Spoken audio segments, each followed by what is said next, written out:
She crossed the dim corridor barefoot and went to the place her aunt had told her not to go.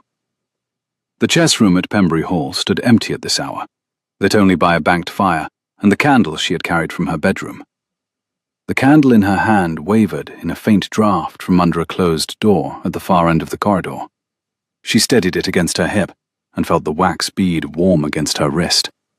Beeswax. Lavender from a sachet folded into her wrapper.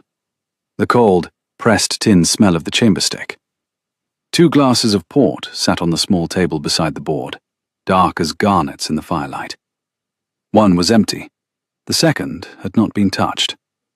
The white pieces had been waiting on her side of the board for 3 nights, and Eleanor Marlowe had woken at 2 in the morning, convinced she could no longer wait for 3 more. She was reaching for the White Queen when the man already seated in the leather chair across from her said, without raising his head from the position, "You are in the wrong place."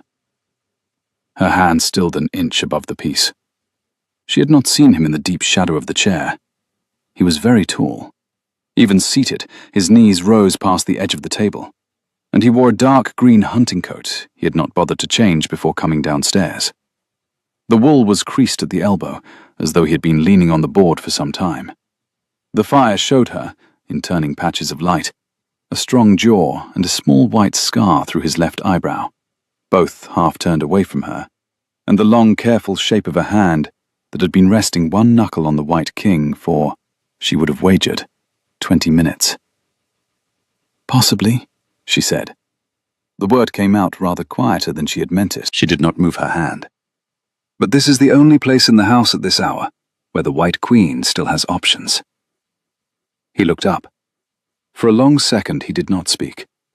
Eleanor was used to being looked at. Every woman in her family had inherited the same dark chestnut hair and the same grey eyes that her mother's portrait painters had once called river water. But this man looked at her the way a player examines an unanticipated move, as if she had appeared on a board he had already cleared. "You play," he said. "I do." "At 2 in the morning?" "At any hour." "Sit," he said, and gestured to the chair opposite his own. She sat. She did not adjust her shawl. She did not apologize for the bare feet visible at the hem of her wrapper. She set the White Queen back where it had been, and studied the position he had built. The White King was cornered, with only a single pawn left to defend it, the kind of position a person composes for himself when he is trying to work out what to do about a problem in his life. Eleanor recognized that habit. She had watched her father do it for 15 years. "You have been here 3 days," he said. "You have not played anyone." "My aunt's guests do not consider it ladylike." "And yet you have come down at 2.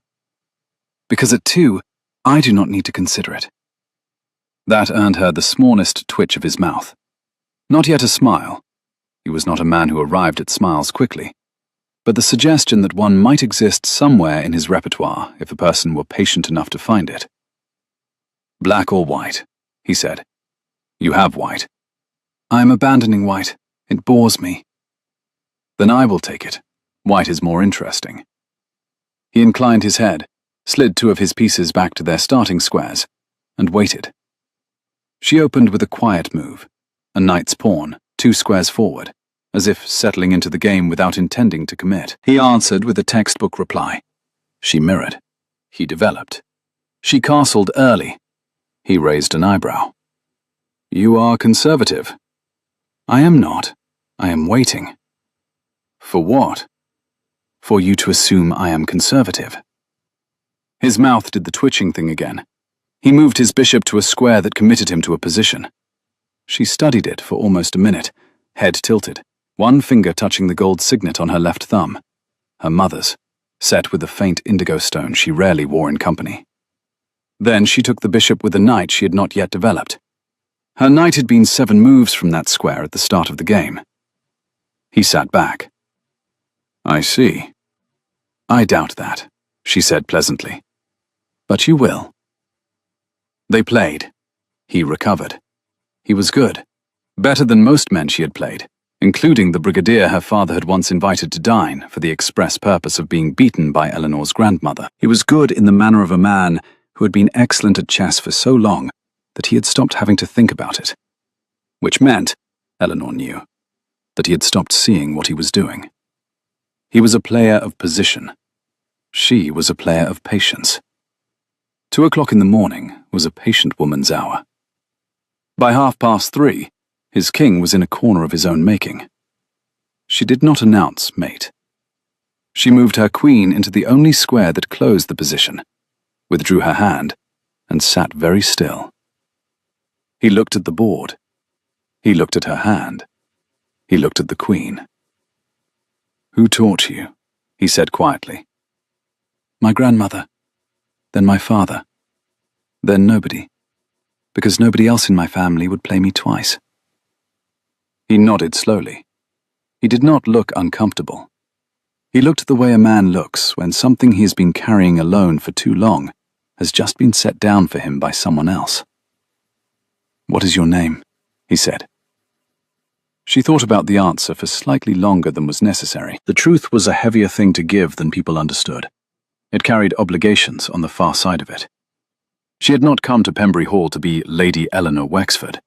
She had come to be Eleanor Marlowe, her mother's maiden name, her aunt's quietly preferred address, for 6 weeks of being nobody's daughter. She owed this stranger nothing. He had not even given her his name. "Marlowe," she said. "Eleanor Marlowe." "Aldermere," he said. "Maximilian Hawke." She did not gasp. She did not curtsy from her chair. She did, however, allow one eyebrow to rise. "Aldermere," she said. "I imagined you taller." The candle on the table guttered in a fresh draught from beneath the door, and threw a long, warm tongue of bright, wavering shadow across the polished wood. She felt the faint, cold press of the stone hearth on her bare ankle, where she had crossed it without thinking, the rough silk of her wrapper sash against her wrist, the dry, sharp smell of cooled smoke rising from the smaller of the 2 iron fire-dogs. He laughed. It was the first sound she had ever heard him make that sounded like a man, and not like a duke. It went through the room and came back warmer. He stood. He was, in fact, very nearly the tallest man she had ever met, and bowed to her with grave, slightly amused formality. "Miss Marlowe." "Your Grace." "It is 3:30. "It is." "You will be missed at breakfast." "I never am." He picked up the white queen from the board. He held it for a moment, weighing it as if uncertain whether to put it back. Then, deliberately, he set it down beside her empty port glass. "Keep it," he said, "until we play again." He left first. She sat in the chair where her aunt had told her not to sit, watched the candle burn down to a pool of wax, and turned the white queen slowly between her thumb and forefinger, as though it were a question she had not yet finished asking. The fire collapsed in on itself with a soft sigh of consumed wood. Somewhere, beyond the closed shutters, a fox barked twice, sharp and close, and was answered farther off by a second one. Eleanor sat for some minutes longer in the silence of an empty house at 4 in the morning. The chess piece in her hand was warm. She had been holding it tightly enough to take its temperature from her own, and the smooth ivory surface had a small chip on the queen's crown, where, decades earlier, somebody had dropped her on a flagstone floor. She traced the chip with the pad of her thumb. It was nothing of consequence. It was only that, by the 3rd or 4th circuit of the chip, she had begun to understand that her hand was not perfectly steady. She rose. She straightened the chairs. She did not, by either word or motion, acknowledge the fact that she had crossed her aunt's house barefoot for the first time in 20 years, and had walked back to her bedroom along a corridor whose floorboards she now knew, in cold detail, every creak of. The white queen went into the pocket of her wrapper. The empty port glass went onto the sideboard for the morning footman. The candle, which had burned itself nearly to the chamber stick, she snuffed between her fingers, quickly, before she had time to mind the brief sting of it, and she went up the back staircase in the dark. The bedroom that had been given to her at Pembury was a low square room over the south garden, papered in green and cream stripe, with a four-poster bed in green wool hangings, and a window seat under a deep sash window that admitted, in spring, the first sound of the dawn chorus, a full hour before the front of the house would hear it. She did not undress. She put the White Queen on the night table beside her father's last letter, drew her wrapper closer about her, and sat on the window seat with her cold feet tucked under her until the first thrush began. She slept perhaps 2 hours. She missed breakfast. By the time she came down, at the indecent hour of 10:30, in a high-collared morning gown of dark bronze silk that her aunt had chosen for her in February and that she had never had a particular reason to put on, the breakfast room had emptied to one footman, 3 pots of cold coffee, and Lady Pembury, who was reading a letter with the calm attention of a woman who had already decided what she meant to do about its contents. The breakfast room at Pembury looked east over a long lawn that had been cut the day before, and the cut grass smell had drifted in through the half-open sash and mixed with the hot, bitter scent of 3 pots of forgotten coffee, the sweet brown crust of yesterday's bread under a linen cloth, and the faint, clean lemon of the polish the maid had used on the sideboard the night before. The footman, who had been at his post since 6 and had not yet been relieved, stood with his hands folded behind his back and his eyes fixed on a point exactly 2 feet above Lady Pembury's head, as footmen did when they were trying very hard to be furniture. A long bar of morning sun crossed the white tablecloth and turned the silver fish slice into a small, brilliant, very serious mirror. Galahad, on the hearthrug, snored once and corrected himself. Eleanor pulled out the chair opposite her aunt, the chair she always took, the chair that gave her the long view down the south lawn to the lake, and sat. The chair sighed under her, in the small, leather creak way that very old country chairs sigh. She did not, by either word or gesture, register that she had spent the night in her wrapper on a window seat. She lifted the small silver cream jug, considered it, set it down again. The cream had separated into 2 layers, the colour of pearl above the colour of bone, and she had never in her life been able to bring herself to pour the bone-coloured part of cream onto her coffee. "Sit," her aunt said, without looking up. "Tell me at once whether you have done anything I will be required to disapprove of." "I played chess," Eleanor said. "With whom?" "Aldemir." Lady Pembury set the letter down. Lady Pembury was as plump and serene as a partridge, and approximately as easy to dislodge from her chair. She wore deep violet and amber today, and her pug, Galahad, lay at her feet with the dignified scorn of a creature who knew himself to be the last bastion of taste in the household. And he had set up a problem on the board. I solved it. You beat him. He resigned. Eleanor. At his suggestion. Eleanor. It was very civilized. Lady Pembury picked up her teacup, considered it, and did not drink from it. And he asked your name. He did. And you gave it to him. Marlowe. Her aunt sighed, a long, content, theatrical sigh, the sigh of a woman who had been hoping for precisely this complication, and would not have admitted as much for the world.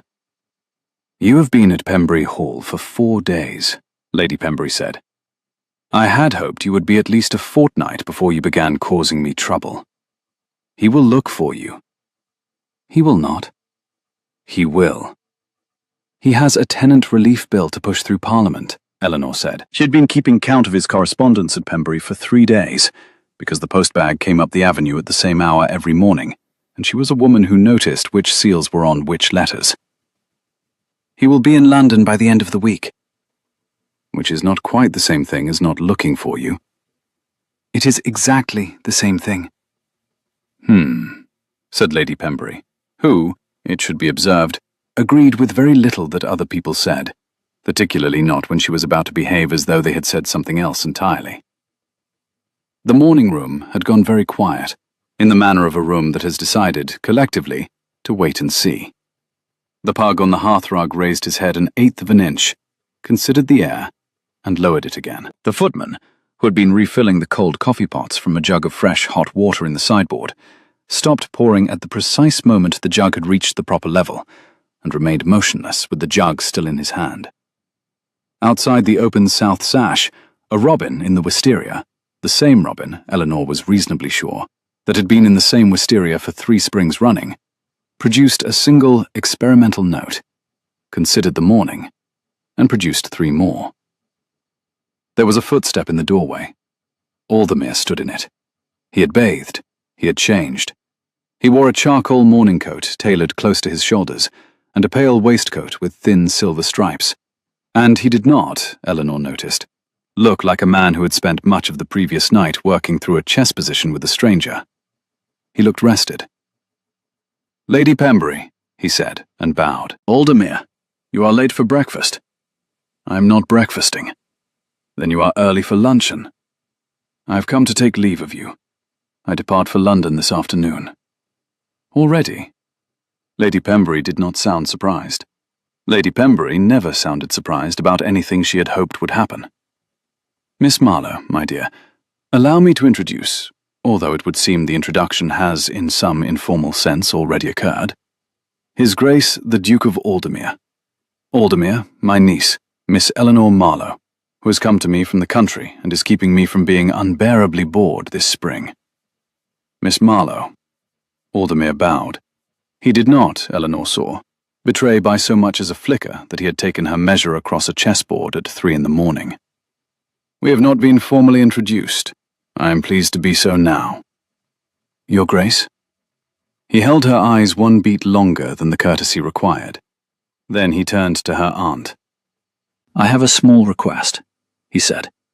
"It involves a tenant matter on the southern boundary I share with the Pembury estate. I had hoped to settle it before I left. I wonder, Lady Pembury, whether you might lend me your niece for half an hour.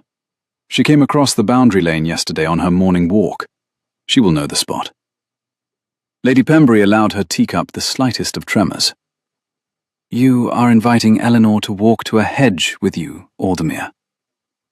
"I am inviting her to walk to a stile." "The distinction is felt." "I appreciate it."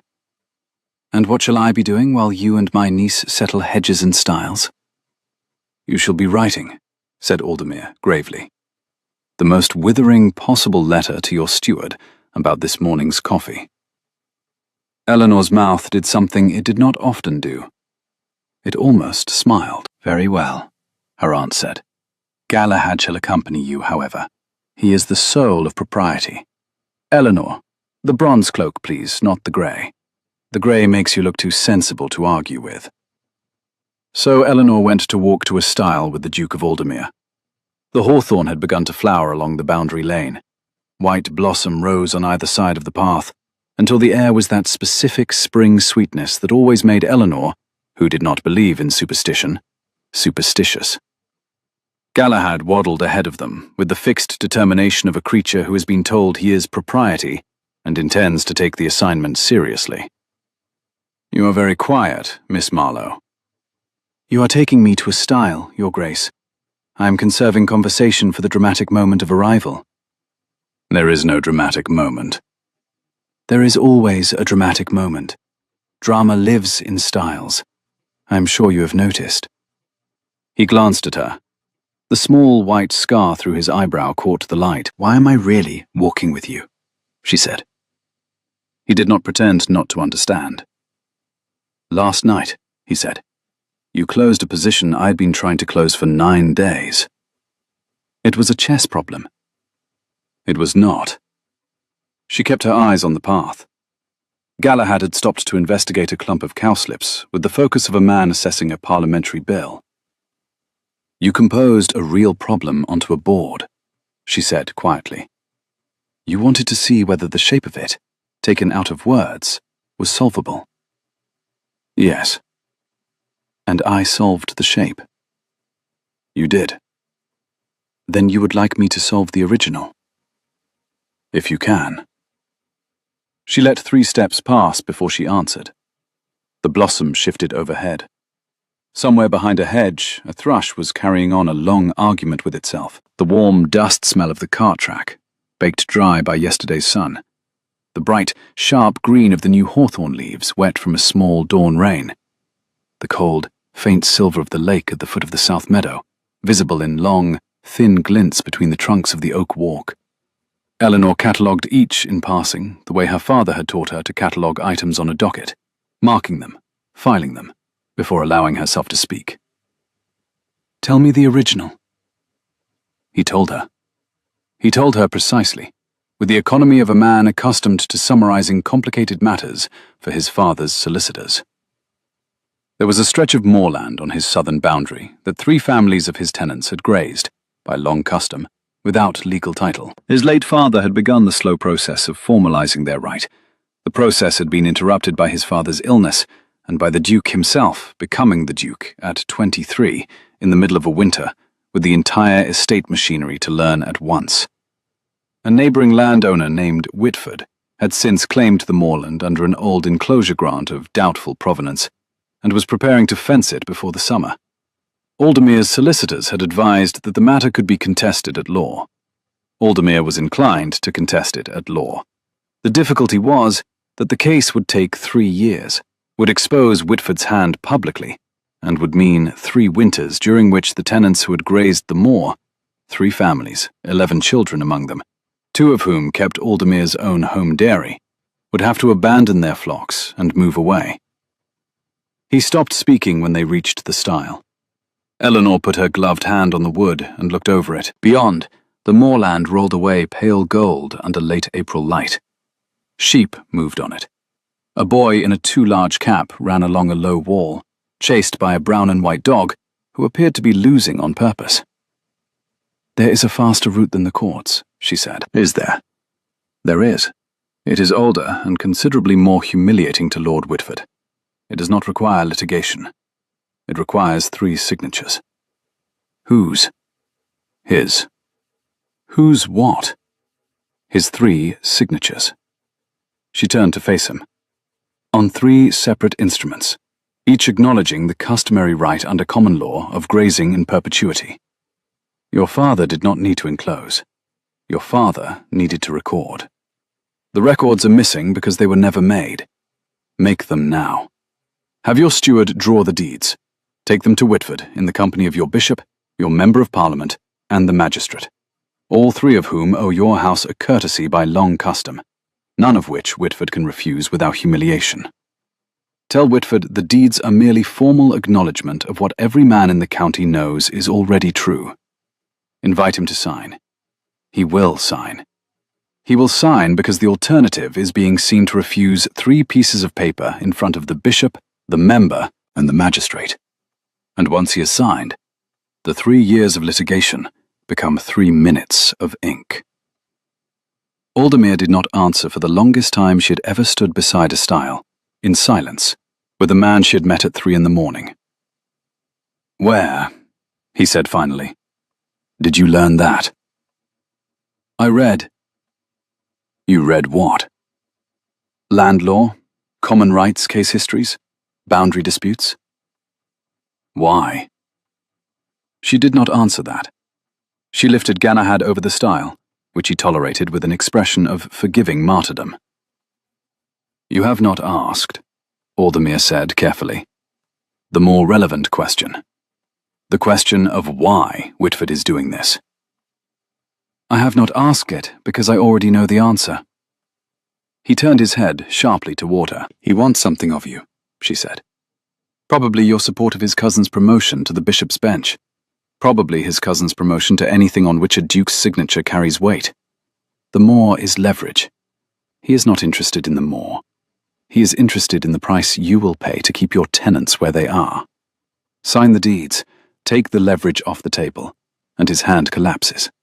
He will retreat to drawing rooms and complain that you are unsubtle. Let him. How can you possibly know any of this?" "I read," she said again. He looked at her for a very long moment. The white blossom shifted between them. "Miss Marlowe," he said, "what is your father?" She thought about the answer for the second time in 12 hours. The honest answer would change the shape of this conversation completely. She would no longer be the countrywoman who had wandered up from breakfast to walk to a stile and solve his political problem. She would be the daughter of a marquis, the 3rd great political family of the South, the woman who had been raised in her father's library and trained at her father's elbow to draft 3 out of every 5 letters that left her father's desk. She would become explicable. He would file her away. She did not want to be filed away. Not yet. "My father," she said, "is a careful man who taught me to read the law before he taught me to dance." That is not an answer. It is the answer for today. He did not press. Galahad, who had finally completed a satisfactory tour of the cowslip clump on the far side of the stile, returned to them with the visible patience of a chaperone whose patience has limits. The boy on the moor had stopped running and stood watching them, his too large cap pushed back on a head of brown curls. He raised his hand in a bright, unself-conscious wave. Aldemir lifted his hand in return. "That," he said quietly, "is Charlie. His father is my head gardener. He brings me apples." Apples? From the South Orchard. Every Wednesday, without invitation, without fail. He believes himself to be the senior horticultural authority of the estate. I have never had the courage to disabuse him. For the first time since she had walked into his chess room the night before, Eleanor allowed herself to smile at him properly. It was a small smile. It was given quickly and taken back, but it was given. "Your Grace," she said, "you are softer than your reputation." "I am the same hardness as my reputation," he said. "I am only also other things at the same time."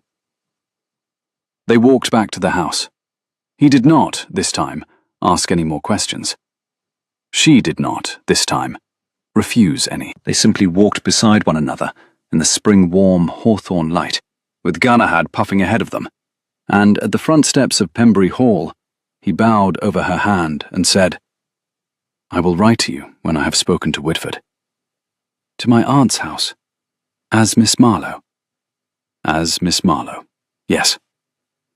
Then he was gone. She watched the carriage roll down the avenue until the trees took it. She did not cry. She did not sigh. She stood very still on the gravel in her dark bronze cloak, and felt, in the specific cold pit at the bottom of her ribs that she had been carrying for 16 weeks since the breaking of her engagement, the first faint and frightening warmth of something coming back to life. The gravel beneath her boots was the pale yellow gravel of all Pembury approaches, raked twice a week by a man named Hobbs, who held the work as a matter of personal pride. A faint, small wind, colder than the air, came up from the lake at the foot of the South Meadow, and carried with it the smell of wet stone and last year's reed beds. Somewhere overhead, a wood pigeon launched itself out of an oak with a slow, heavy clap of wings. Somewhere closer, a thrush worked at a snail on the wall. The cherry trees in the bordering walks had not yet quite committed to blossom, but their dark, wet branches were studded with the small, tight pink fists of buds that would be open by the weekend. Eleanor, who had been raised to believe that gentlewomen did not stand still on gravel without an occupation, stood without an occupation on the Pembury gravel for a full count of 40 before she heard her aunt's voice from somewhere behind her left shoulder say, mildly, "Come in, my dear. Galahad has missed you." Then she turned, lifted Galahad onto her hip, and went inside to read a letter from her father that had arrived the night before, and that she had not yet had the courage to open. The letter read, in part, "Whitford has been to me twice this week. The peerage he wants for his cousin will be arranged through me, or it will not be arranged. He has offered, in exchange, the support of his northern block on the tenant relief bill. I have not yet answered him. I will not answer him without your counsel. The bill matters, my dear. The peerage is squalid. Tell me how to thread it." Eleanor sat down by the window of her aunt's morning room with the letter in her lap, and the White Queen, which she had carried up from breakfast in her pocket, on the windowsill beside her hand. She did not, after all, write to her father that day. She wrote to him on the third day, when Aldemir's first letter to her arrived from London, short, formal, and addressed to Miss Marlowe at Pembury, informing her that the deeds were drawn, the bishop had agreed to come down, and Whitford had signed all 3 instruments inside half an hour, and that the moorland would be in trust for the 3 families before the end of the month. The postscript read, "I find I am writing to you, I do not know whether you will permit me to continue. Eleanor sat with that letter in her lap for an hour. The morning room at Pembury faced east. The light at this hour was the kind of pale, washed, slightly green spring light that in another season she would have called comforting. The window stood half open to a draught of garden air that smelled of the cold, black earth of newly turned beds, of bruised mint from the kitchen plot under the south wall, and of the first breath of warming stone from the south terrace. A bee had got in, lazy with the hour and stupid with the unaccustomed warmth, and was making its slow, patient way along the inside of the upper sash. Eleanor watched the bee. She did not move to free it. She watched it because, while she watched it, she did not have to look at the second of Aldermere's 2 letters, the polite one, the deeded business letter, and decide what she was going to write back. She had not written him a personal letter in her life. She had drafted 100 letters for her father, 2 for her grandmother, 4 for her aunt, and roughly 30 for the various solicitors of the Wexford estate. She had never written a letter that was simply hers, addressed to a man simply his, with no third-party purpose to wrap around the truth of what she meant to say. The blank piece of paper on the writing table in front of her was, she realized with mild astonishment, the most intimidating piece of paper she had ever sat down in front of. She rose. She paced once around the room. She returned to the desk. She picked up the pen. She put it down. She picked it up again. She considered briefly opening with a description of the Cherry Walk. She discarded the Cherry Walk because it was a coward's opening. She considered opening with a question about the bishop. She discarded the question because it was a politician's opening, and she was not, this morning, a politician. She considered opening with a sentence about chess. She wrote that sentence. She crossed it out. She wrote it again. She stared at it for some minutes. Then she crossed it out a second time and began over with the simplest opening she had yet considered, which was 3 words. Your Grace. Then she wrote 1 letter to her father, the contents of which her father read twice with growing thoughtfulness, and 1 letter to Aldermere, the contents of which she did not preserve, and which Aldermere kept folded in his pocketbook for the rest of his natural life. Both letters left Pembury Hall by the same afternoon post. Spring deepened. In the 3 weeks that followed, alongside the small handful of signed letters that passed openly between Pembury and Aldermere House, Eleanor began another correspondence. It was not addressed to Aldermere. It was not signed at all. Once or twice a week, she folded a single sheet of unmarked paper, a page of names, a page of voting tallies, the precise wording of an amendment Whitford's people meant to propose in committee, the names of 2 northern members who could be brought across with a courtesy, and a third who could not, sealed it with a plain wafer, and sent it down to a London receiving house her aunt's approachable solicitor used for unsigned matter. From the receiving house it went, by the next morning's post, to the desk of the Duke of Aldermere. She did not write to him about the notes. He did not, in his signed letters, mention them. They both, in the careful manner of 2 players who had agreed on an opening without having spoken of it, allowed the second correspondence to run beneath the first, like a quiet river under a bridge. The hawthorn on the boundary lane bloomed, and began to give up its blossom to the wind. The cherry in Lady Pembury's south garden turned the gravel walks pink. Lady Pembury, who had a country house party planned for the 2nd week of May, had, for reasons she would not explain, extended invitations she had not previously intended to extend. 1 had gone to Aldermere. He had accepted. A second had gone to Lord Whitford. He too had accepted. Aunt, Eleanor said when she found out. What have you done? I have engineered a small situation, Lady Pembury said placidly, working a length of amber silk through her embroidery hoop. It will resolve itself. These things do. You have invited the man who is publicly ruining Aldermere's bill to sit at the same table as Aldermere. I have invited 2 of the 3 most boring conversational partners in Hampshire, my dear, and 1 rather interesting one. The other guests will be relieved. Aunt, Eleanor, he will recognize Aldermere's pattern. He will recognize mine. Then perhaps, said Lady Pembury, it is time someone did. So the house party began. It began, as Lady Pembury's house parties always began, in the long yellow drawing room, with a great deal of furniture rearranged into convivial circles, an excess of cake, and Galahad presiding over the hearthrug like a furry magistrate. Eleanor, in a high-waisted gown of soft pearl-grey muslin with an indigo sash, came down at the proper hour, and was in the act of accepting a cup of tea from a footman when she realized that Aldemir was already in the room. He was at the south window. He turned the moment she crossed the threshold.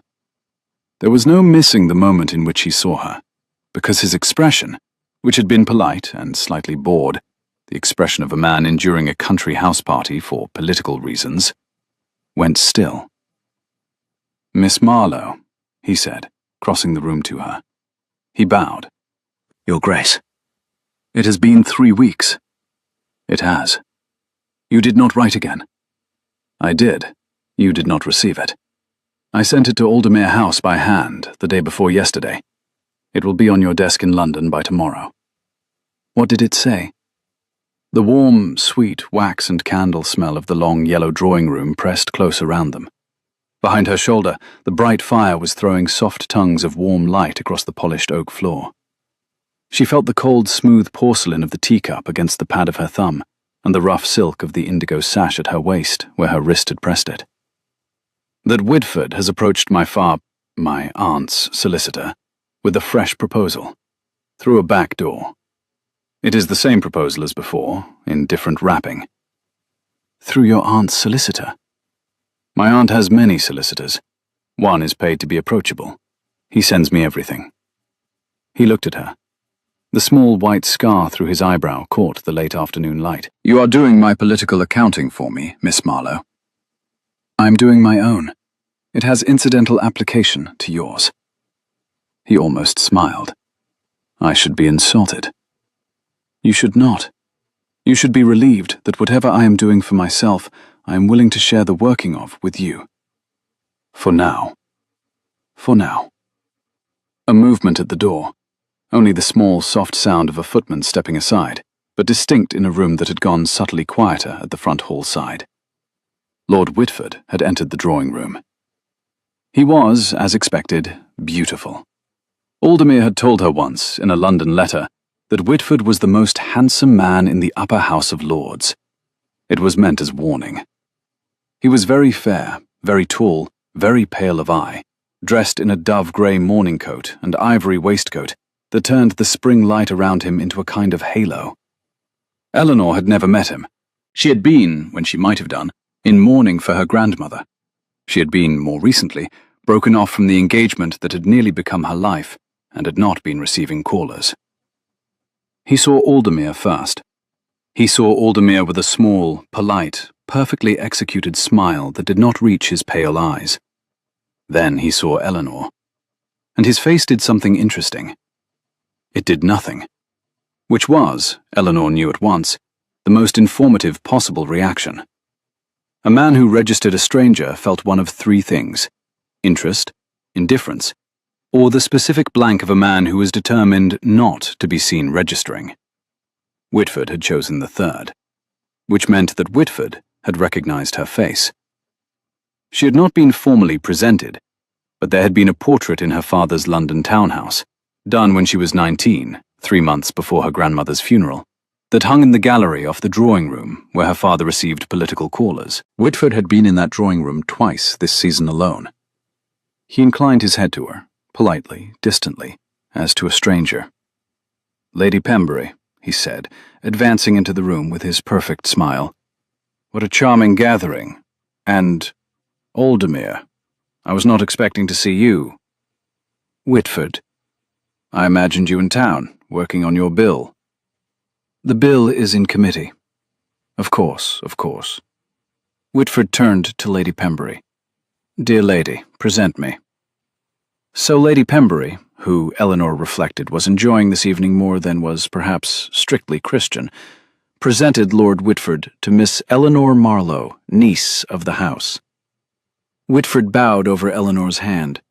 He held it 1/2 second longer than the courtesy required. He smiled at her. The smile was a beautiful smile, and meant absolutely nothing. Miss Marno. Lord Whitford. I find your face strangely familiar. You will be thinking of my mother. I am told I resemble her. She said it pleasantly, as if she were discussing weather. She was a Wexford. She was much in town when she was young. It was not quite a lie. It was not quite the truth. It was the smallest possible amount of information that could be exchanged in a drawing room without provoking a duel. Whitford's eyes went, just for one fraction of a heartbeat, to Aldemir. Then back to Eleanor. The polite smile reset. A Wexford, he murmured. Of course. That accounts for it. Then Lady Pembury, who had been watching this exchange with the bright, detached interest of a naturalist observing something in a jar, said brightly, "And now we shall have music. Eleanor, would you do me the great kindness of playing? Aldemir, you will turn the pages." So Eleanor played. Aldemir turned the pages. Whitford watched. And the country house party, which had 3 days and 4 nights still to run, began. It was on the second evening, in the chess room, that the line was set. The 2 days between the arrival of the company and the moment of the line passed in the way most country house party days passed at Pembury Hall. Early breakfast for those who chose it, longer breakfast for those who did not. Walks in the south garden among the cherry blossom that had now opened into a haze of pink so thick it muffled sound. Archery on the lawn for those who had been raised to it. An embarrassed, informal music after tea for the young ones. The long-preserved ritual of dinner, and the long dispersing of the dinner guests into smaller rooms afterward, for cards, billiards, music, and chess. Eleanor took a great deal of trouble, across both days, to be in rooms Whitford was not in. She walked early. She rode at midday. She sat out the music for the curate's sake, and read aloud to her aunt in the small library after tea. She did not speak to Aldemir alone. He, by an instinct she watched develop in him hour by hour, did not speak to her alone either. They were waiting for the same thing without having said so. Both of them were trained, by years of correspondence and politics respectively, to be patient with the construction of a final scene. The cherry walk along the south wall of Pembury Hall, on the second afternoon of the company's stay, was at the precise, short-lived peak that every gardener who has ever worked a south wall waits for. The blossom was pink, the colour of the inside of a shell, banked thick on either side of the path, and its weight had pressed the small, low boughs inward across the path, until a person walking beneath them moved through a pale, soft tunnel of slow-falling petals. Eleanor walked the cherry walk twice that afternoon, once before luncheon with her aunt, and once after with the curate, who was a young man of unremarkable features and considerable kindness, who had been pressed into propriety duty for the duration of the party. And on both occasions, Whitford was at one end or the other of the walk, leaning on the stone balustrade above the rose terrace, watching the path with the unhurried patience of a man who was prepared to wait. The petals settled in Eleanor's hair. She left them there. The curate, who had been raised in a country parsonage and who had never in his life walked a cherry walk with a woman who had petals in her hair, was reduced to an entirely admirable silence. Whitford, for his part, watched her. He watched her in the breakfast room with the precise, polite, slightly puzzled attention of a man trying to fit a face into a memory. He watched her in the corridor outside the library with the same attention. He watched her at dinner the second evening with the attention of a man who had nearly placed the face and was waiting for the moment when the placement would be useful.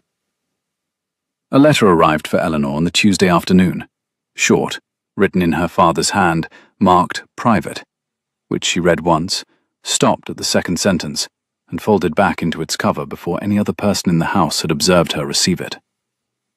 Was it possible, the letter asked, that Whitford had already begun to suspect? Her father had heard a whisper from a London club. He counselled patience. He laughed, in the postscript, at himself for counselling patience to a daughter who had taught him the discipline.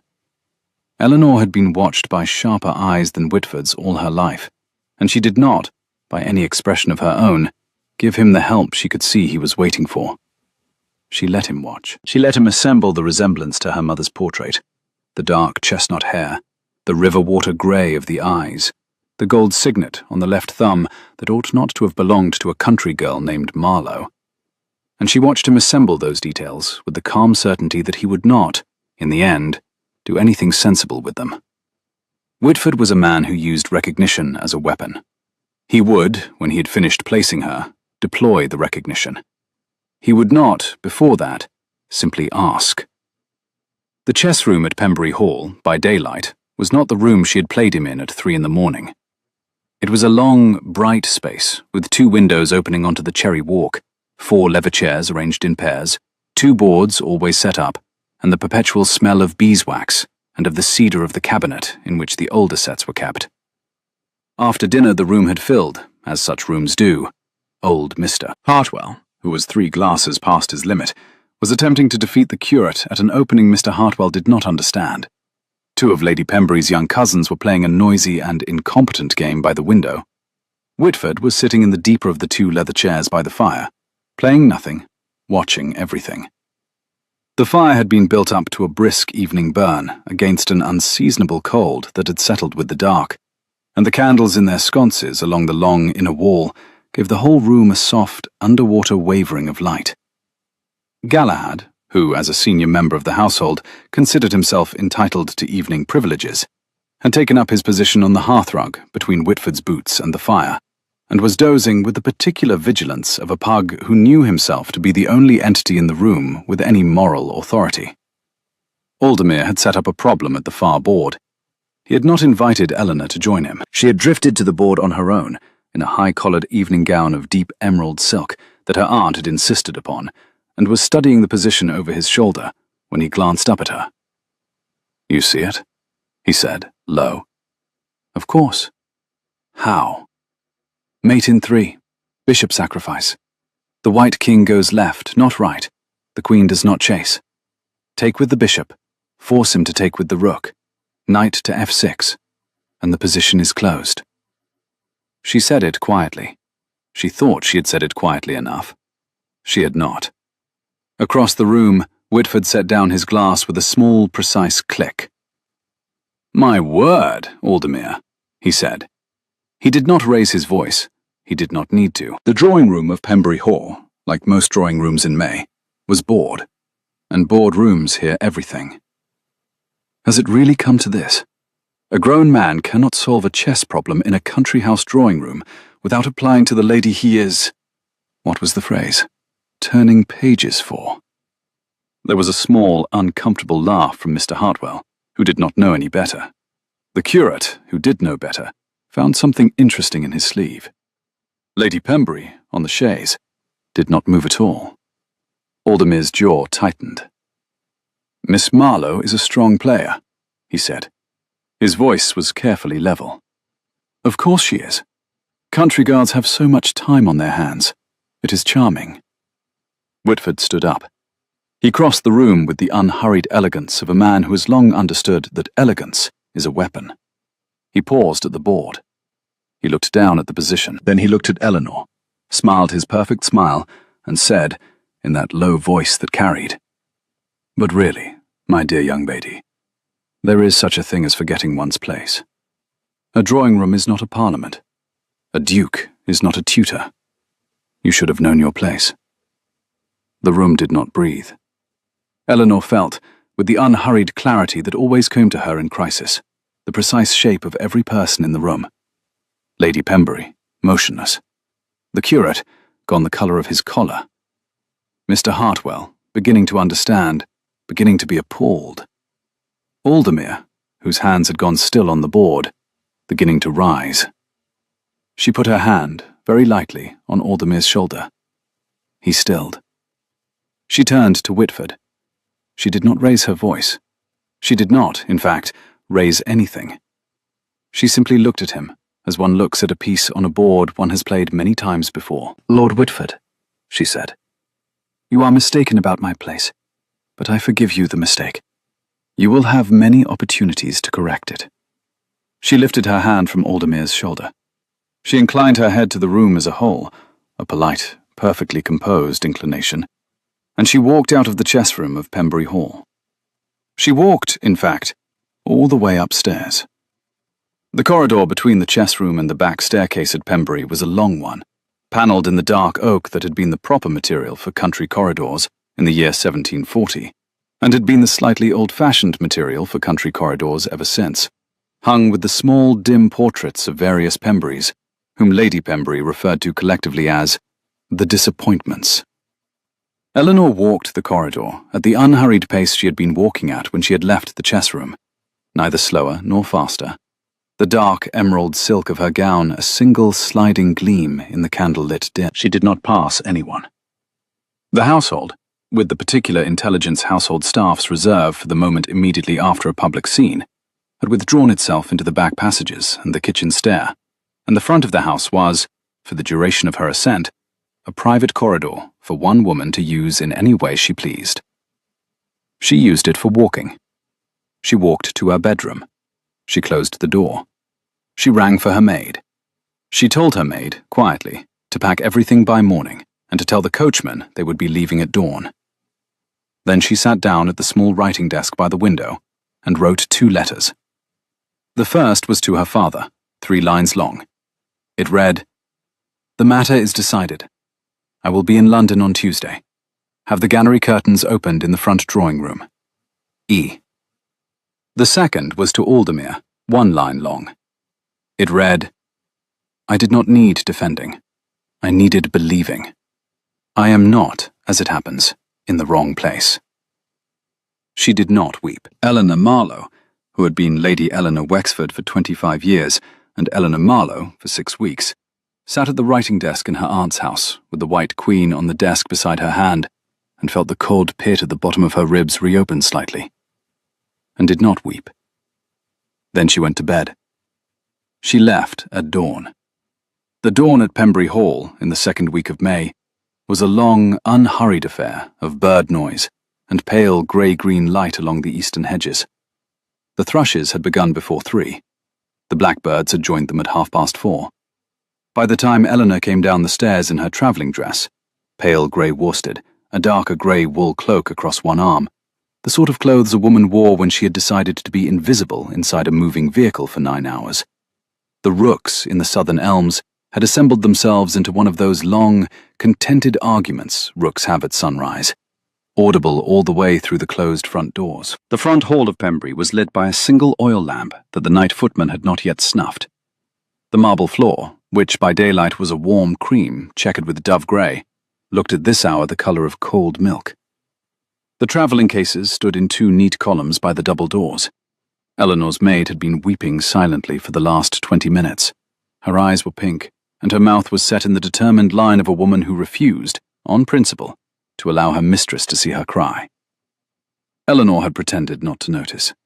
The kindest thing she could do this morning, for everyone, was to pretend not to notice. Lady Pembury, who had risen at the indecent hour of 4:30 in order to be in the front hall when her niece descended the stairs, embraced her once, briefly, and said, "Eleanor, Aunt, I will not apologize for inviting him. I will, however, apologize for misjudging him. I had thought he would be merely tedious. He was merely tedious. The other one made the mistake. You allowed Aldermere to make the mistake. You allowed him to see Whitford humiliate you and not contradict it on the spot. I gave him the opportunity to contradict it. He was preparing to. I removed the opportunity from him. Why? Because if he had risen and contradicted Whitford, he would have done it for the woman he had decided to call Miss Marlowe.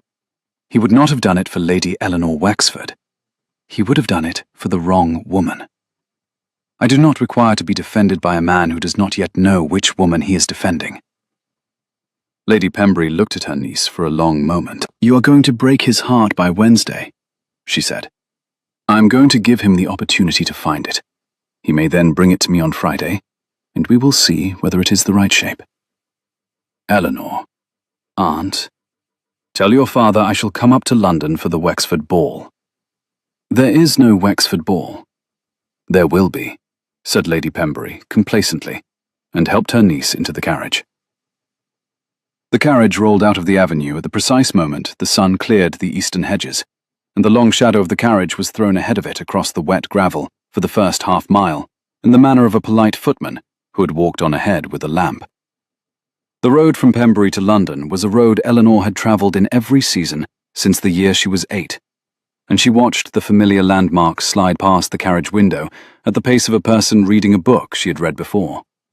The milestones, the ford at Marlowe's farm, the single oak with the lightning-split crown, the Roman milestone that everyone agreed was not Roman. Eleanor reached London by Tuesday afternoon. The Wexford townhouse in Grosvenor Square stood as it had always stood. Pale stone, glossy black door, brass knocker shaped like a fox. The footman who opened the door took her travelling cloak without expression and said, "His lordship is in the library, my lady." She was Lady Eleanor Wexford again the moment she crossed the threshold. Her father, the Marquis of Wexford, rose from his desk when she came in. He was a tall man in his late 50s, with grey at his temples and the same river-water eyes as his daughter, and he kissed her forehead the way he had kissed her forehead the day her mother had been buried 16 years earlier, as though every kiss were the same kiss, freshly given. "Eleanor." "Father, you sent the 3-line letter." "I did." "That is the letter you have been writing in your head for 16 weeks. "It is." He sat down. He gestured to the chair opposite his desk. She took it, smoothed her travelling skirt, and did not, even for a moment, allow her hands to tremble. The library at Wexford House faced south over the small enclosed garden behind the townhouse, and the May light at this hour came through the tall sash windows and lay across the desk in 2 long rectangles divided by the Muntin shadow. The desk was the desk her grandfather had bought in Paris in 1789, a great calm surface of inlaid satinwood and ebony, the size of a small altar, and very nearly as serious. On its near edge stood the silver inkstand her father had been given by the Wexford block on the carrying of his first major bill in 1812. On its far edge, the small green leather blotter where he composed the letters he meant to be remembered for. Between them, today, sat the morning's correspondence in 3 neat piles: personal, estate, political. Eleanor's eye, trained over 15 years at this desk, found the seal of Whitford's solicitor on the second letter of the political pile within 4 seconds of sitting down. The room smelled, as it always smelled, of beeswax, and of the faint, dry tang of the very old leather bookbindings on the wall behind the desk, and, under both of those, almost imperceptibly, the way a smell long associated with a person becomes the smell of the person, of the plain, unscented soap her father had used since her mother's death. 16 weeks she had been away from this room. The room had taken her absence the way old rooms take any absence, by pretending, unconvincingly, not to have noticed. "Tell me," he said, "what we are doing about Whitford." "We are not, as it happens, doing anything about Whitford. Whitford is going to do something about himself. He will find out tomorrow that the Wexford block will not, on any condition, support his cousin's promotion to the bishop's bench. He will find out the day after that the Wexford block will, in unanimity, support Aldermere's tenant relief bill. He will find out the day after that I am giving a ball. You have not given a ball in 4 years. I am giving one now, to which Aldermere will be invited. To which Aldermere will be invited. With instructions to decline? With no instructions whatsoever." Her father studied her for a long time. "You have decided," he said. "I have decided to give him the opportunity to decide. I will not decide for him. And if he does not come, then I will know, and we will not refer to it again. And if he comes and says the wrong thing, then I will know, and we will not refer to it again. And if he comes and says the right thing—" A coal in the iron grate behind her father's chair shifted with a quiet, bright crack and threw a brief shower of fire sparks up the cold, black throat of the chimney. The smell of coal smoke, the dry leather of the desk blotter under her father's hand, the faint silver tang of the inkwell. Eleanor's eyes did not leave his face. "Then we will refer to it for a long time." The Marquis of Wexford, who had once stood for 2 hours in a rain-darkened cemetery beside the small brown coffin of his wife, and had not allowed himself to weep until he reached the carriage, allowed himself to smile. "Very well," he said. "Have Hardwick send out the cards." The Wexford ball was set for Friday evening. The cards, when they went out, did not say ball. They said, "An evening of music and conversation at the house of the Marquis of Wexford, in honour of his daughter, the Lady Eleanor, lately returned from the country." They were the sparest possible cards. They were, therefore, the most thoroughly read cards in London that week. The London of the Wexford household, the London of Grosvenor Square and the long upstairs gallery, and the green silk drawing rooms over the front portico, was a different London from the one Eleanor had lived in 3 months earlier. In February, she had moved through these rooms in the hush of a household carefully not naming the broken engagement. Her father had ceased holding political dinners. Her mother's portrait had been turned, by a quiet instruction she had not been asked to give, to face the wall. By the time the cards went out for the evening of music and conversation, the portrait had been turned back. The dust covers had come off the great chandelier in the gallery. 2 pianos had been tuned. The footman had been issued new white gloves. The household, which had been in the long-withheld breath of a house that had not been certain how to behave, had exhaled in one great organized exhalation, and was now, room by candlelit room, rehearsing the choreography of a return. Eleanor stood in the middle of the great gallery on Thursday evening, the night before the ball, in her plain travelling gown with her hair pinned back, and watched 2 footmen carry the long drawing-room rug, rolled like a wounded soldier, across the polished oak floor. Hardwick the butler, beside her, held a list. They went, item by item, through the choreography of the next evening.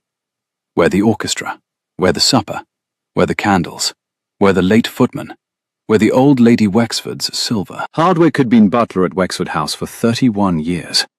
He did not need the list. He held it because Eleanor had drafted it, and because Hardwick, who had known Eleanor since she was 5, understood that a woman who has been away from her own home for 16 weeks may need to hold the list of her returning, even if she does not need to consult it. "And the gallery curtains," she said. "Open. Open, my lady. All the way. All the way.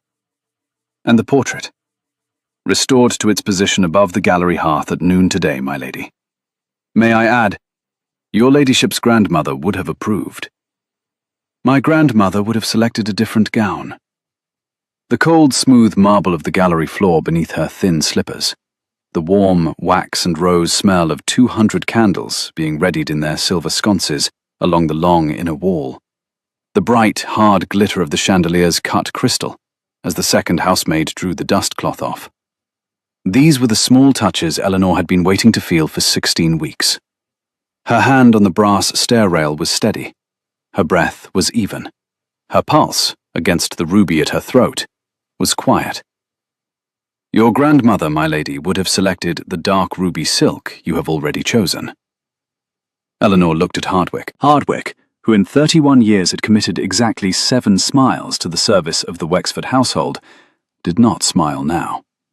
He did, however, allow the corner of his very dignified mouth to lift 1/16 of an inch, and Eleanor, who had known him since she was 5, accepted the lift as the salute it was. She slept 4 hours that night. She woke before her maid did. She went down at 5:30 to the gallery in her wrapper, and stood for a long time beneath her own portrait in the cold, pale grey of a London May dawn, until the household began to stir below her, and Hardwick, who had also risen before dawn for the same purpose, climbed the gallery stairs with 2 cups of strong black coffee on a silver tray, and stood beside her without remark while she finished considering what kind of woman she was prepared, this evening, to be. Aldermere received his on Wednesday morning, at his desk in the library at Aldermere House. The library at Aldermere House was, by the standards of its kind, a quiet room. The shelves had been laid out by his grandfather, according to a Linnaean system the Duke had, on coming into the title at 23, neither understood nor possessed the patience to overhaul. The walls were panelled in oak, gone dark with 2 centuries of beeswax. The carpet was a faded crimson aubusson, worn very smooth in 2 paths. one between the door and his desk, and one between his desk and the south window, where, in winter, the only afternoon light the room received fell across his correspondence in a narrow gold band. There was a smell about the room of paper, ink, the faint, dry leather of the chair seats, and the cold, blackened brick of an unlit fire. And the Duke, when he found himself unable to think clearly elsewhere, came to this room because it was the only room in the house that had been organized by somebody who had loved him. The Morning Post was set on a silver tray on the corner of the desk, sorted into 3 piles by his secretary, Phelps. Personal, estate, political. The Wexford card sat at the top of the personal pile. It had been delivered, Phelps noted in the margin of the daybook, by hand at 6 in the morning, by a footman in Wexford livery, with the request that it be placed on the Duke's desk before the political pile was opened. Aldermere read the card. He did not, his secretary observed, react to it. He did not react to it because he had spent the previous 24 hours doing 2 things at once. The first was sitting in stillness in a chair facing his unlit fire, replaying, minute by minute, inflection by inflection, every single conversation he had ever had with Eleanor Marlowe. The second was going through his own correspondence drawer, removing every single anonymous note, every single piece of unsigned political intelligence, every single folded paper of 3 months' standing that had arrived without provenance, and laying them out in chronological order on his desk. He had thought, when he began, that there would be perhaps 3 or 4. There were 11.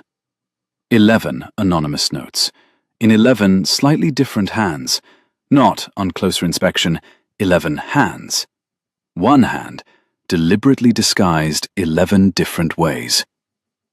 11 pieces of intelligence about Whitford's allies, the Tenant Relief Bill's quiet supporters, the bishop's unspoken willingness to come down to Hampshire and witness the signing of 3 deeds in a single afternoon. 11 pieces of political assistance for which he had thanked no one, because he had no one to thank. He stared at them for a long time. Then he rang for his secretary, said quietly, "Have my carriage at the door in an hour. I'm going to Grosvenor Square," and went upstairs to change. He did not go to Grosvenor Square that morning. He sat in his carriage at the corner of Brook Street for 40 minutes. He thought about what he was going to say. He discarded what he was going to say. He thought about something else. He discarded that. He considered, briefly, a speech. He discarded the speech with revulsion. Then he leaned out and told his coachman to take him home. He did not write to her either. He sat that evening in his library with the unlit fire and the carriage clock and the smell of cold brick and old leather, and he turned the situation over in his mind, as one turns over a chess problem composed by a player far better than oneself. The problem was not the political problem.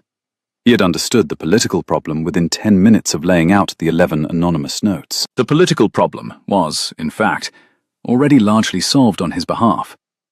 The problem that kept him in his chair until the carriage clock chimed 2 was the personal problem, which was that he had, in front of 9 witnesses and a pug, allowed a man he despised to humiliate the woman he had been falling in love with for 3 weeks, and he had been 3 seconds slower to rise than she had been to absorb the blow and walk out under her own command.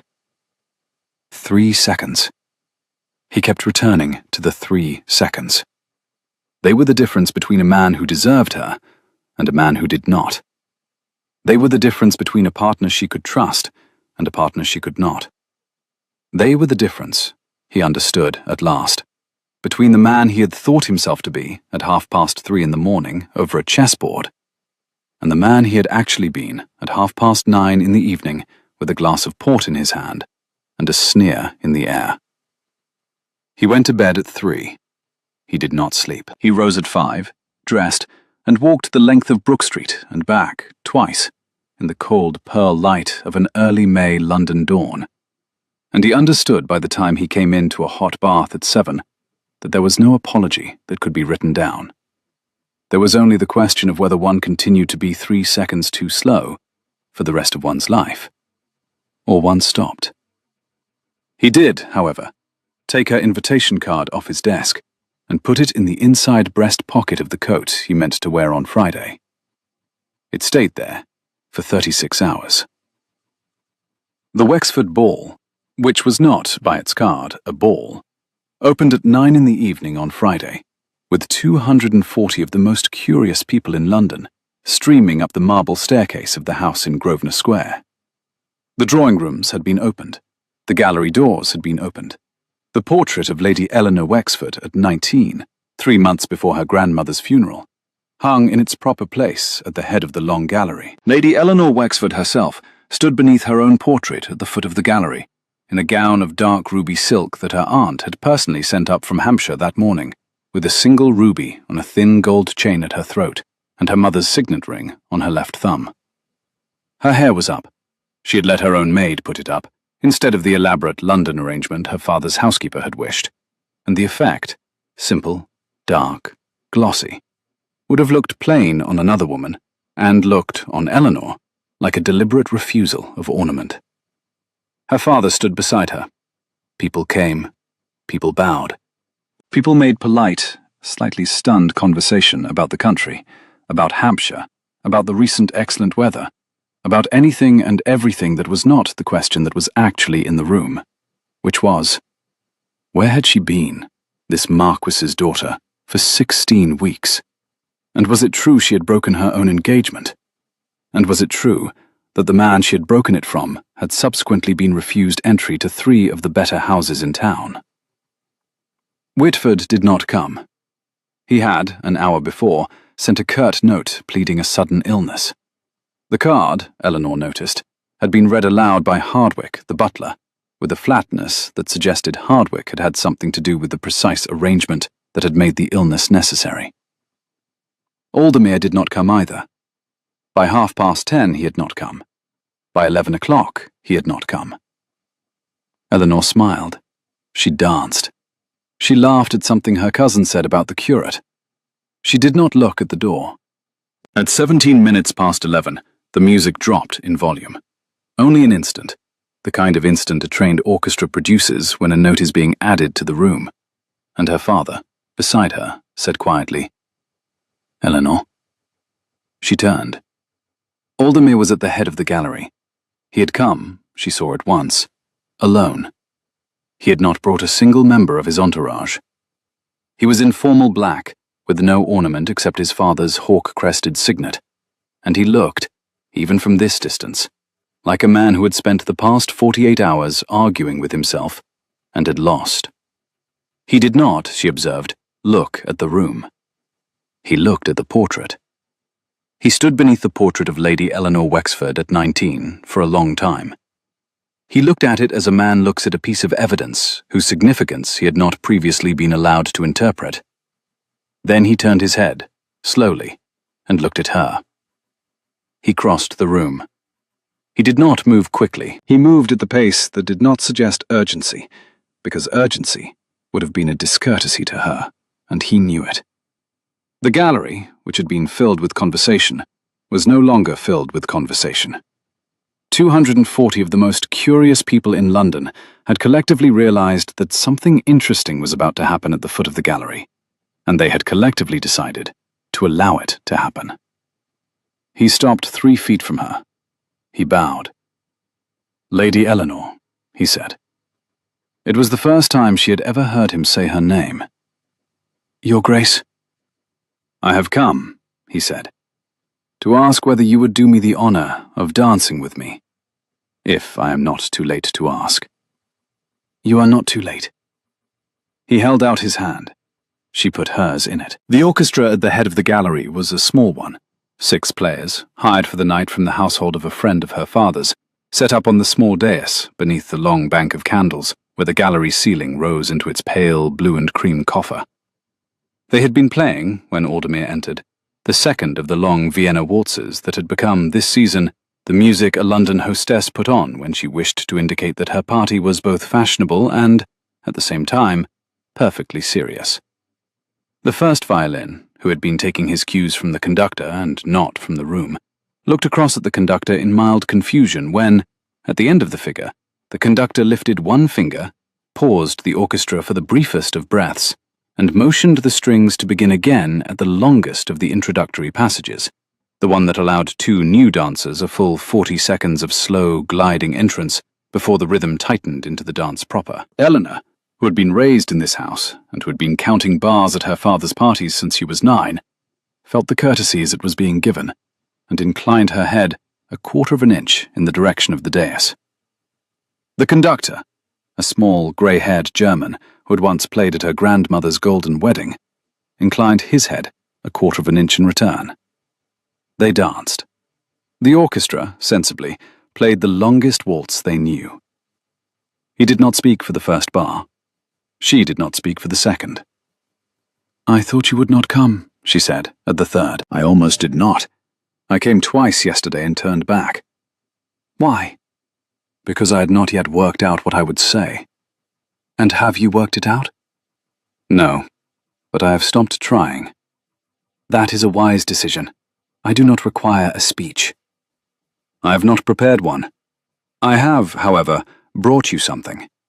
He stopped them in the middle of the floor, courteously, as if the music were merely background to a transaction more important than music, and reached into the inside breast pocket of his coat.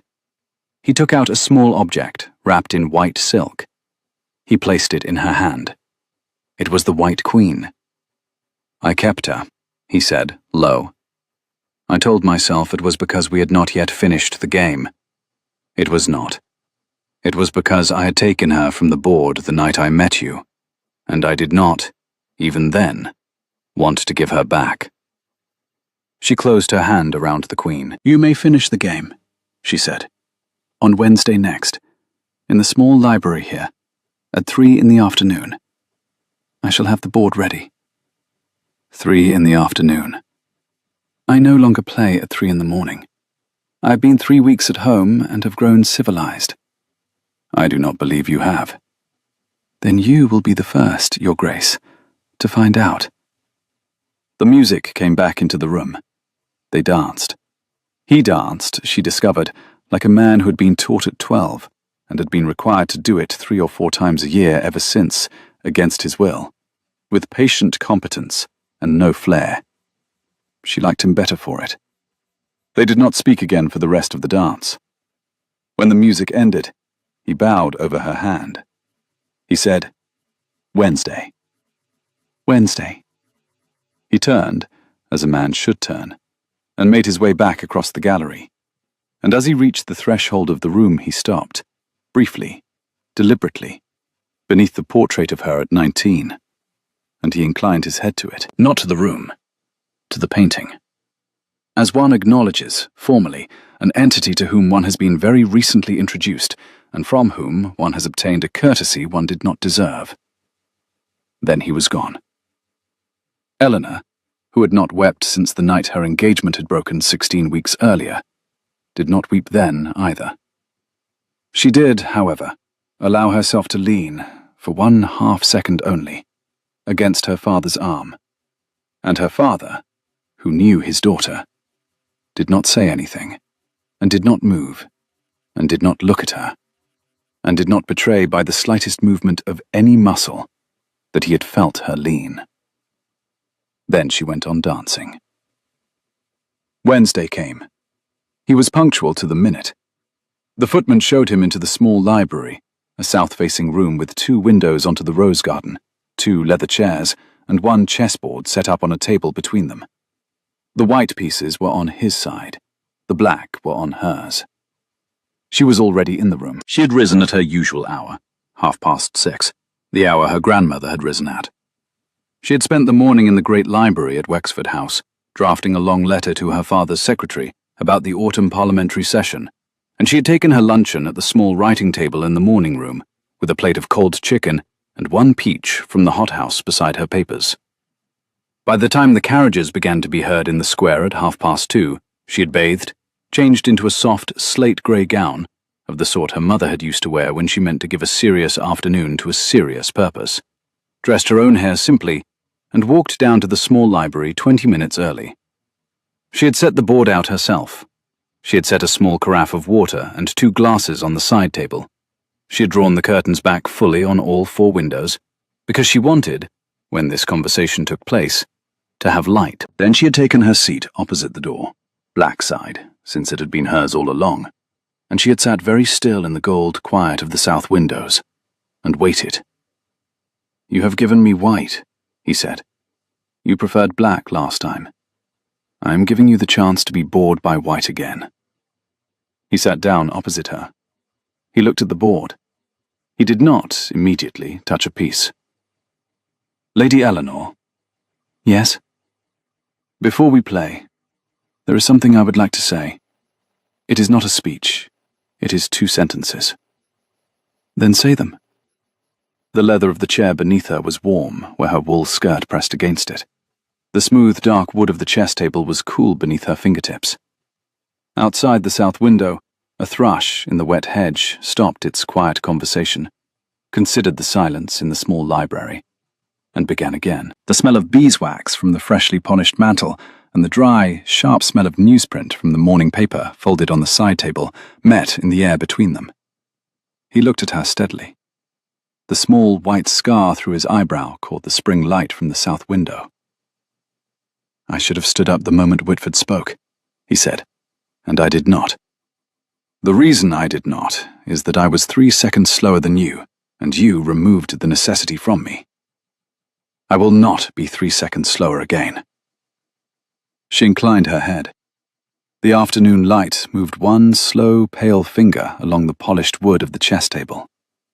She felt the warm, dry brush of it across the back of her hand, and the cold, smooth weight of the silver pen tray at her elbow. "That is 1 sentence.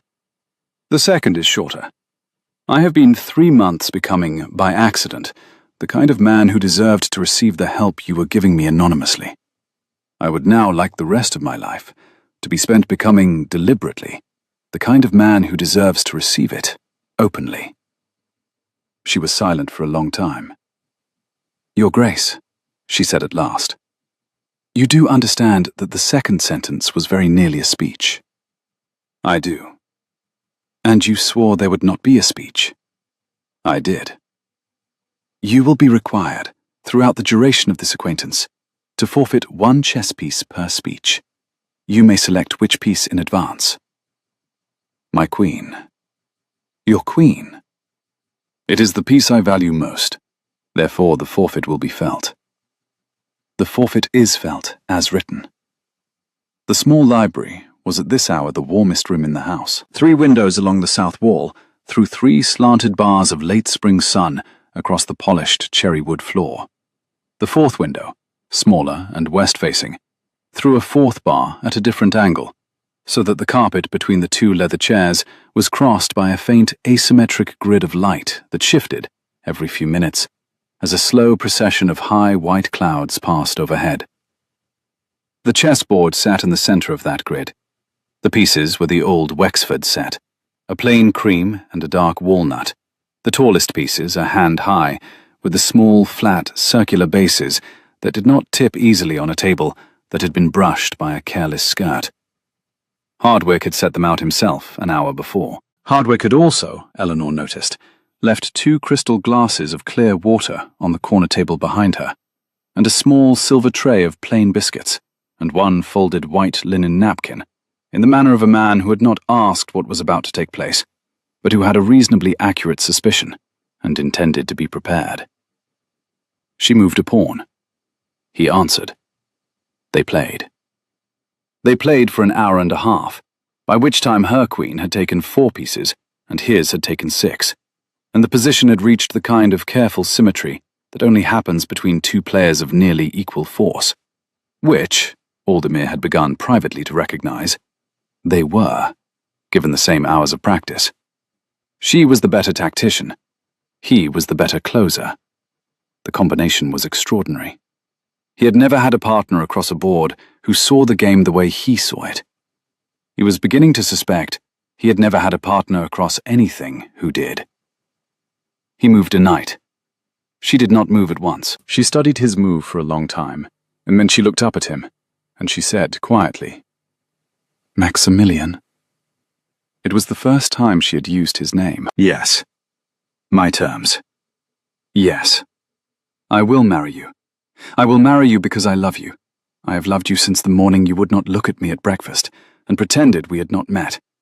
Because that was the first time I understood that you were a man capable of treating with a stranger in the dark and a stranger in the light as if they were the same person. I do, however, have terms. State them. My father's political work continues through me.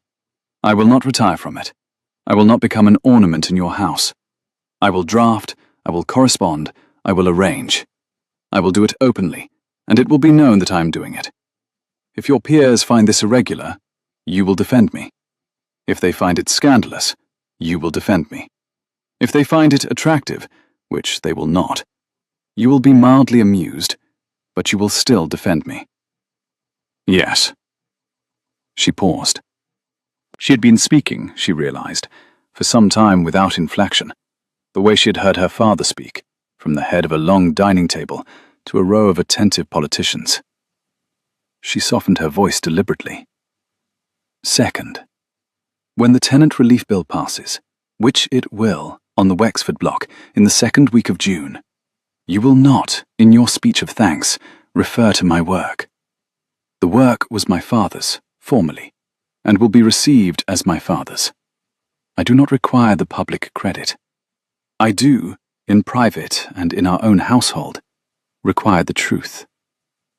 Yes. The clock on the small library mantel ticked through 12 seconds. A bee blundered against the south window glass, considered the situation, and returned to its previous flight path. Eleanor watched its bumbling correction, the way she had once, on a spring morning at her aunt's, watched a different bee work its way along an upper sash. The world was full of small, slow, stupid living things, finding their way out of rooms they had not meant to enter. Aldermere, opposite her, did not move. Third, Whitford. You will not duel him. You will not cut him publicly. You will, instead, allow him to fade into the background of his own irrelevance, where he belongs.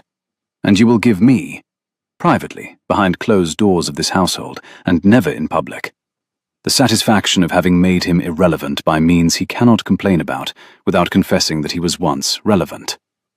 Do you understand the distinction? I do. Fourth, we will be married in Hampshire, from my aunt's house. Lady Pembury is to be permitted to organise it on whatever scale she selects. Galahad is to attend. Galahad will attend. Fifth, and this is the last.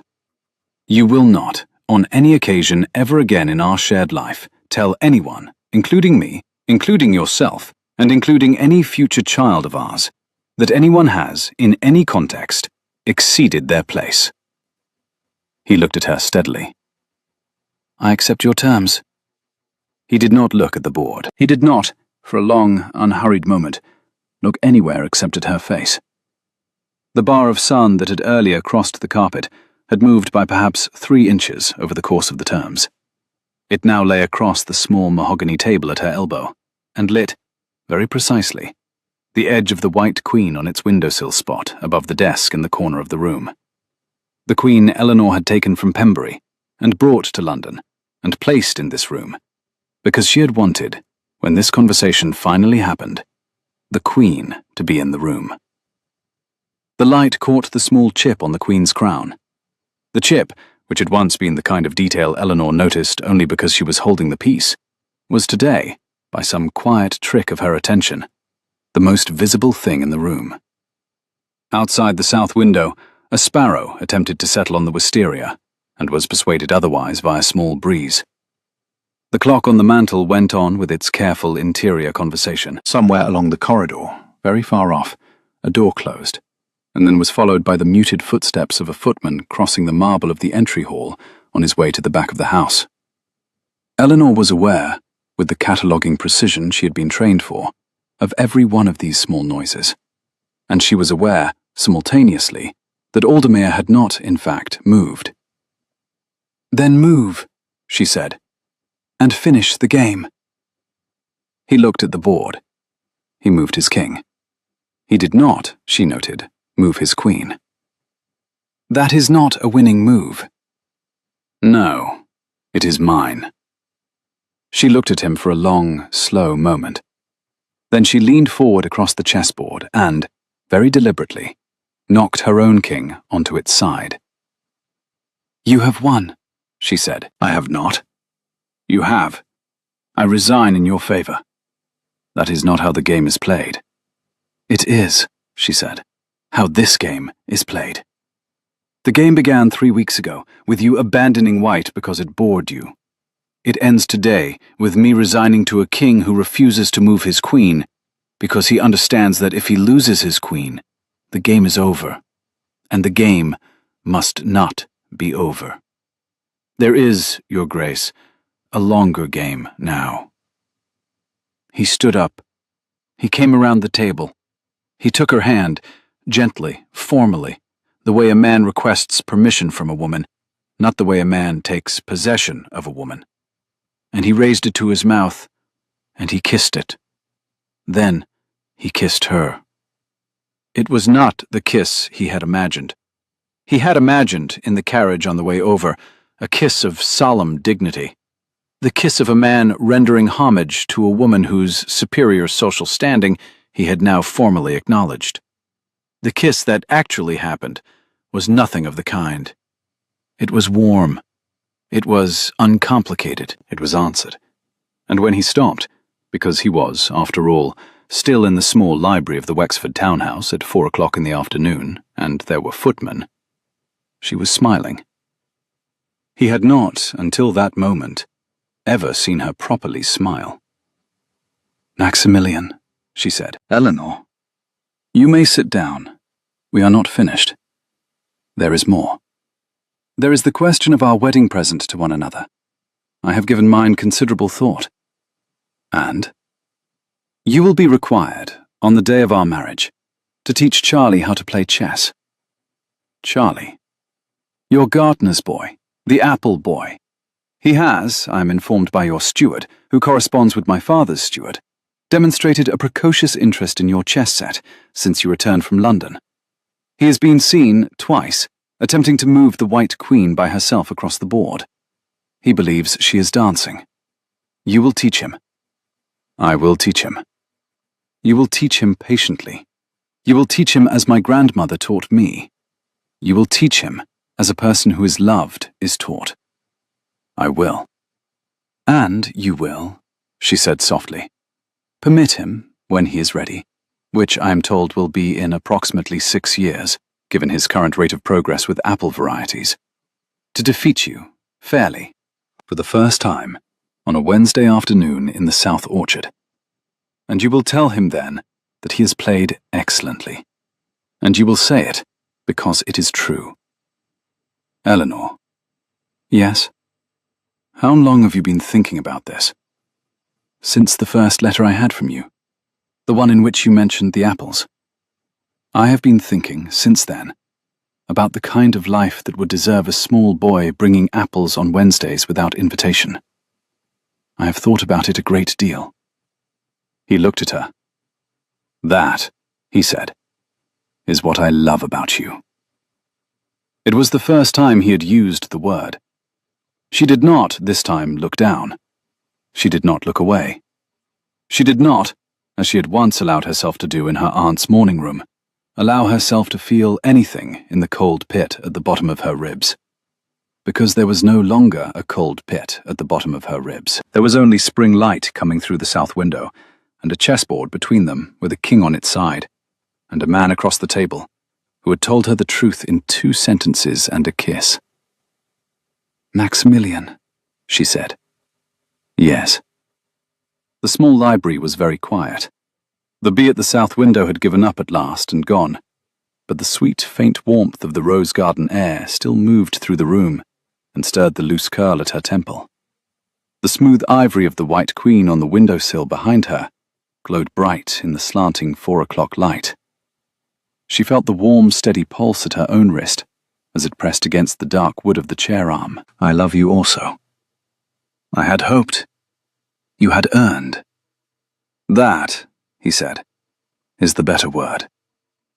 The tenant relief bill passed in the 2nd week of June, very nearly unanimously, on the Wexford block, and a quiet last-minute defection of 2 members of the Northern block, who had, it transpired, also been receiving anonymous correspondence of unusual quantity and accuracy, and had, finally, decided that they preferred to be on its side. The night the bill passed, Eleanor was at her writing table at Wexford House.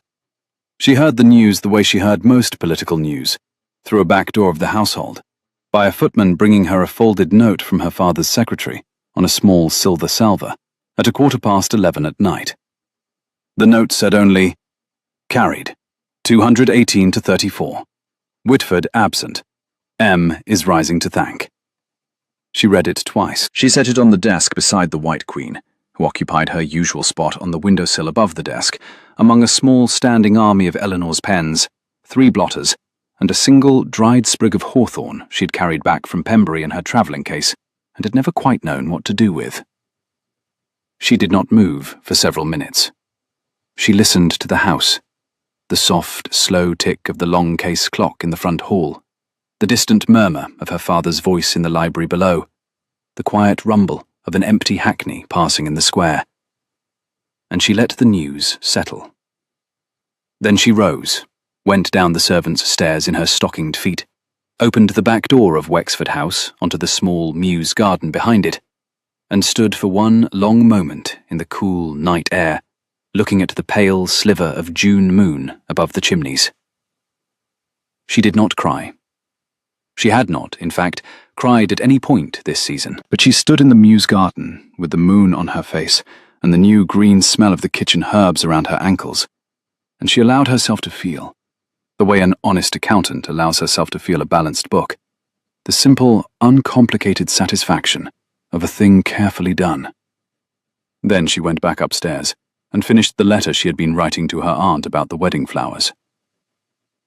Aldermere's speech of thanks was, as agreed, formal, restrained, and credited the Marquess of Wexford for his statesmanship and his block for its courage. The Marquess of Wexford, sitting across the chamber, accepted the credit with grave dignity, and 3 nights later, at Aldermere House, over a small private supper for 4, raised his glass to his daughter and said, "Eleanor, to the work." "To the work, father." "To the work," said Aldermere. "To the work," said Lady Pembury, who had come up to town for the occasion, and who, having taken a glass of port slightly larger than she had been advised to, added, "And to the truly excellent embarrassment of Lord Whitford, who has retired to Bath for his health and is, my sources tell me, not coming back. Aunt, Eleanor, dear, one must occasionally toast a thoroughly satisfactory conclusion." "To the satisfactory conclusion," said the Marquess of Wexford, gravely, and the 4 of them drank. They were married in Hampshire, on a green afternoon at the end of June, from her aunt's house, by the curate from Pembury Parish, who had, since the night in the chess room, lost his fear of Whitford, and discovered in the process that he had quite a good speaking voice when he was not being intimidated. In front of a congregation of approximately 90 guests, 3 tenant families from the southern moor, 4 staff from the Wexford townhouse, and 1 pug, Galahad, who slept through the ceremony from a velvet cushion in the front pew, and who, on being woken to depart, expressed his approval of the proceedings by licking the bride's hand. The little parish church at Pembury was a building of the 12th century, of pale local stone, set back from the road in an oak-shaded churchyard, whose grass had been scythed flat that morning by 2 of the gardeners. The smell of cut grass hung over the lich gate. Inside, the church smelled of oiled oak, beeswax candles already lit at the altar at noon, and great trailing armfuls of cream cabbage roses and sweet peas that Lady Pembury had personally driven her gardeners to assemble in coppered urns on every available surface. Through the south clerestory, the late June light came down in 3 angled bars and lay across the stone floor of the nave in pale gold rectangles that shifted, very slowly, as the afternoon went on. Eleanor walked down the aisle on her father's arm in a gown of cream silk faced in indigo, with her grandmother's pearls at her throat, a single rope, no diamonds, and her mother's signet ring still on her left thumb because she had refused to take it off for any wedding, including her own. The Marquess of Wexford, whom most members of the congregation had never seen smile, smiled 4 times during the half-hour ceremony, twice openly, and the curate, who had practiced the address for a fortnight in front of his looking-glass, got it through cleanly, without a single stumble. Aldemir, when his wife was placed beside him at the altar rail, did not look at her at first. He looked instead at her hand on the rail, then at her face, then at her hand again. Then, finally, in the small silence between the curate's sentences, he looked at her properly. He did not smile. He did not need to. The expression on his face was the expression of a man on whom a long argument had at last fallen silent. Charmy, who at 6 was old enough to be entrusted with a serious assignment, and not yet old enough to be self-conscious about it, carried the rings on a small green velvet cushion, and did not, at any point, drop them. He had been promised, in the event of absolute success, an apple of his own choosing from the southern orchard. He was, according to his father, planning the choice for some weeks. They went home to Aldemir afterwards. It was late summer by the time the household had settled into its new rhythm. Eleanor's correspondence had been moved into the great library, the one with the south windows and the long oak table, and her father's secretary had been seconded to the household for the autumn parliamentary session. 2 new maps of the southern moor hung on the south wall.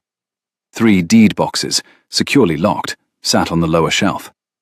The White Queen from the chess set in the small library at Pembury, which Eleanor had taken with her in her travelling case and had refused to leave behind, sat on the windowsill above her writing desk, where the late afternoon light caught her every day at 5:30. It was on a Wednesday afternoon at 5:30 at the end of August that Maximilian Hawke, Duke of Aldemir, returning from the south orchard with a basket of apples that had been pressed upon him by Charlie, who had grown over the summer and now came up to his thigh, and who had this afternoon delivered 3 pippins and an Ashmead's kernel personally for the Duchess, paused at the open door of the great library and watched his wife. She was sitting on the floor. She was sitting on the floor of the great library with Charlie cross-legged opposite her, the chessboard between them, and the White Queen in Charlie's small, grubby hand. "She does not move that way," Eleanor was saying, gravely. "She wants to. She may want to. She is, however, governed by certain rules." "Why?" "Because all queens are. Even you?" "Even me. Galahad is not governed by rules. Galahad is a pug. The rules are different for pugs. Now move her properly." Charlie, who had brown curls and freckles and his father's serious, considering face, considered the board.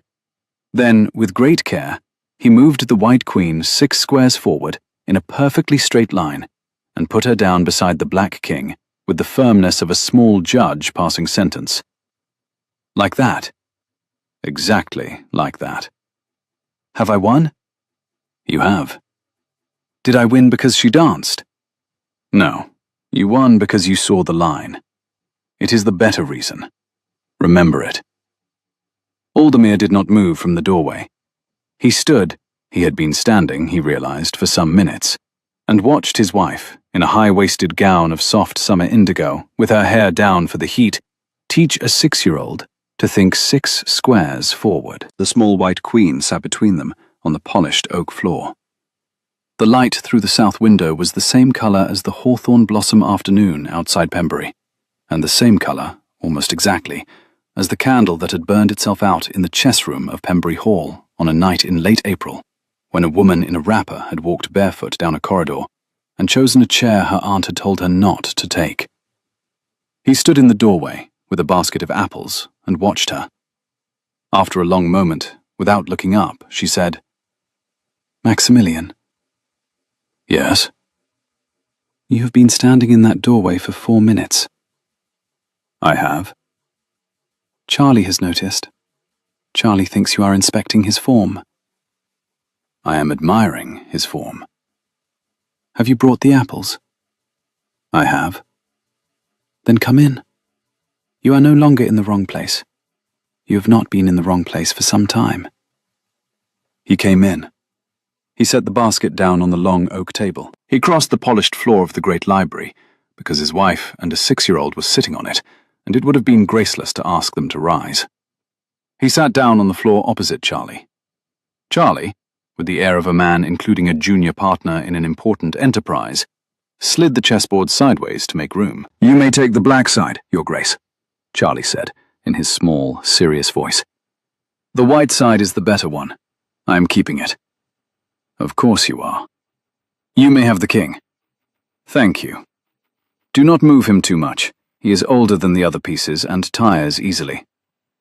Eleanor, on the polished oak floor of the great library at Aldermere, in late August, in the warm, sideways light of 5:30, made a sound that her husband had heard precisely once before in his life, in the cold dark of a Hampshire chess room in late April, just after she had told him that she had imagined him taller.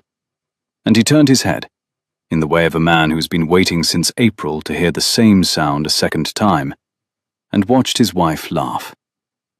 Charlie placed the white queen carefully in the center of the board. "Begin," he said. They began. Outside, the late summer light went through the open south windows of the great library at Aldermere and lay across the floor in long, warm bars, and on the windowsill above the writing desk, the original white queen, the one that had been carried in a wrapper pocket from Pembury Hall to London, and from London to Hampshire, and from Hampshire to here, sat in her usual place, watching, as she had watched all summer, the slow, unhurried becoming of a household that had, by careful attention and the patient turning of small, honest pieces, finally arrived at the right square on the right board. If you have ever known the particular satisfaction of having been underestimated by exactly the right person at exactly the right moment, and of being patient enough to let them find out, slowly, completely, and on your terms, then this story has been for you. Pull the chair a little closer to the fire. There will be more by next Wednesday. I shall be here.